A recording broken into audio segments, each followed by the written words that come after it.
Welcome back to the Creative Endeavoring Podcast. Just one quick note before we begin. Know that each episode is designed to build on one another. So, if this is your first time here, I highly recommend that you start with episode 1, State of Mind, and then move through the series in order. The concepts will land much more clearly and it will give you a stronger foundation for everything that we're going to be exploring moving forward. Okay. So, in the first two episodes, we talked about what it means to be a creator and that you are always in a constant state of creating through your thoughts, your choices, your energy, whether you are aware of it or not. But what most people don't realize is what state they're creating from because most of the time we are just moving through our days completely disconnected from how we're feeling energetically, emotionally, and physically. We've learned to suppress discomfort and to push through until eventually we are operating solely on autopilot. And when you live on autopilot, you aren't consciously creating your life. You're reacting and you're running behaviors and patterns your brain has already learned. That's just how your system is designed to work. And autopilot isn't a bad thing. You need it. It's what allows you to function and be sufficient without, overthinking every single thing that you do, like the way that you drive and the way you speak, the way you even move through your routines. That's all autopilot. It only becomes a problem when you are completely unaware of what's running. Your brain is constantly trying to be efficient. So anything that is repeated enough tends to become automatic. The way you think, the way you respond, and even the way you interpret situations, the way you talk to yourself, and even the way that you hold your body, your posture. All of it gets stored and it starts kind of running on its own. And most people have no idea that this is how their system even operates. They just experience the results. They can feel, stagnant and reactive, like life is happening to them. But what's actually happening is their system is just repeating what it already knows. And so at the same time, you have your nervous system scanning your environment and your internal world 24/7, asking that one simple question: am I safe or do I need to protect? And we touched on all this in the last episode. It includes anything unfamiliar, right? Even emotional experiences, not just physical danger. Anything uncertain that challenges your identity or even your comfort zone, even new situations, because your system tends to associate what's familiar with what's safe. And what's unfamiliar can sometimes, feel like a threat even when it's not. So when your system genuinely feels safe, regulated, and grounded, you expand, you're open, you're present, you can think clearly, and you can create. But when your system shifts into the unknown, which is protection mode, you restrict, right? You overthink, you hesitate, you try to control, and on the surface, that can look like a few different things, like inconsistency or procrastination, self-doubt. But internally, it's just your system doing its job. So sometimes what feels safe is actually just what's familiar, not what's aligned for you. And this is where the disconnect happens because most people are trying to create their lives from a restricted state. And the tricky part is that restriction can feel very normal when you've lived in it for so long. Most people don't wake up and think, I'm restricted. They think this is who I am. And that's what makes awareness so important because they can consciously want something different, but underneath that, their system is still running what feels familiar. So you can want confidence and you can still default to self-doubt. You can want change and you can still repeat all the same patterns. I think we've all heard that quote The definition of insanity is doing the same thing over and over again and expecting a different result.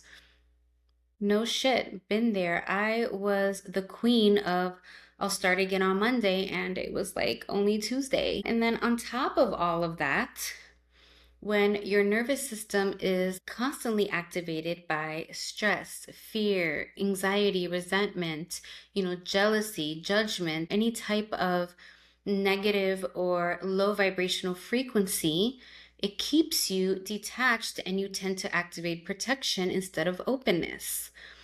And most of the time, you don't even realize any of this is happening until you've already reacted. That thought was already there, and that reaction was already in motion. That's autopilot. And, it can look different for everyone.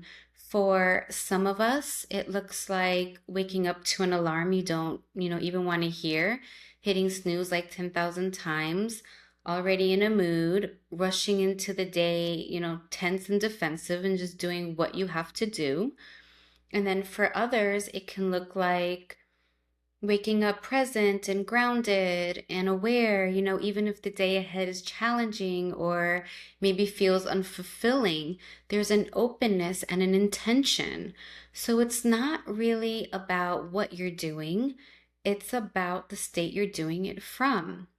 The state being the internal experience you're creating from. Two people can be doing the exact same thing. They can be raising a family, building a business, creating art. One person is moving through that experience from tension, resistance, and obligation. And then the other one is moving through it from openness and curiosity and intention. So externally, those lives can look almost identical, but internally, they're completely different experiences. And that's important because your state influences how you perceive, respond to, and ultimately create your life. And one of the simplest ways to begin to pay attention to your state is to notice as you move through your day which moments, peoples, or environments make you feel open or restricted. Your body is constantly giving you feedback in real time. Those feelings are your internal compass. But most of us just ignore them. We override it no matter how uncomfortable it is, and we just continue to push through. Open can feel, expansive and effortless and light, even if it's challenging. And feeling restricted can feel like a tightness in your chest, a firm no, maybe, or like ruminating thoughts, tension, or a sensation that feels like you're emotionally or energetically depleted. It feels like something is misaligned with who you are because expansion fuels you and restriction drains you. And learning to feel the difference is also where awareness begins. And so the easiest way to recognize autopilot is to just simply notice how often you're absent from what you're doing. Like when you're driving somewhere and you barely remember the drive or how you got there, or walking into a room and forgetting like why you even went in, or opening your phone to check one email and then you catch yourself scrolling for 20 minutes. That's all autopilot. And again, not because those things are bad, but because your awareness wasn't present. You were running a pattern. And one of the fastest ways to reinforce autopilot is through unconscious consumption, because whatever repeatedly enters your awareness begins influencing your thoughts, emotions, and attention. And in your day-to-day life, you are often either consuming or creating, and most people are consuming. They're in a constant state of consumption. They're scrolling, they're watching, they're listening, they're reacting. And again, there's nothing wrong with that in moderation. But when that becomes your dominant state, you start living from the outside in instead of checking in with yourself. You are just responding to everything that's around you. what other people are doing, what's trending, what's expected. And over time, that constant validation just pulls you further and further away from your own internal space, your intuition, your imagination, and your own natural way of thinking and creating. We are taught very early on to prioritize logic, to analyze, follow structure, get it right. We are not taught to sit with ourselves, and to imagine. So, what ends up happening is we end up trying to create our lives from a state that's mostly reactive. So, when you're constantly consuming and reacting, your system doesn't feel open and expansive. It feels stimulated and busy and scattered.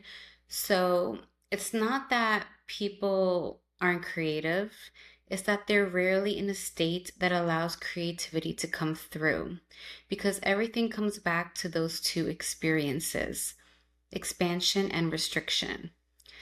So when you put all of this together, autopilot isn't random. It's your brain repeating patterns while your nervous system keeps you within what's familiar. And that combination is what most people are creating their lives from. Not awareness or intention, but repetition and protection. And before we go deeper into, creativity, identity, perception, and the nervous system, we have to understand what autopilot means in a very biological, literal way. Okay, because like I said, this isn't random. There's a system in your mind and body that determines what feels automatic. And once you understand that system, you can start working with it instead of against it. Okay, so in the next episode, we are going to talk about your default state and why it's running more of your life than you realize. Take what resonates and leave what doesn't, and I'll see you at the next episode.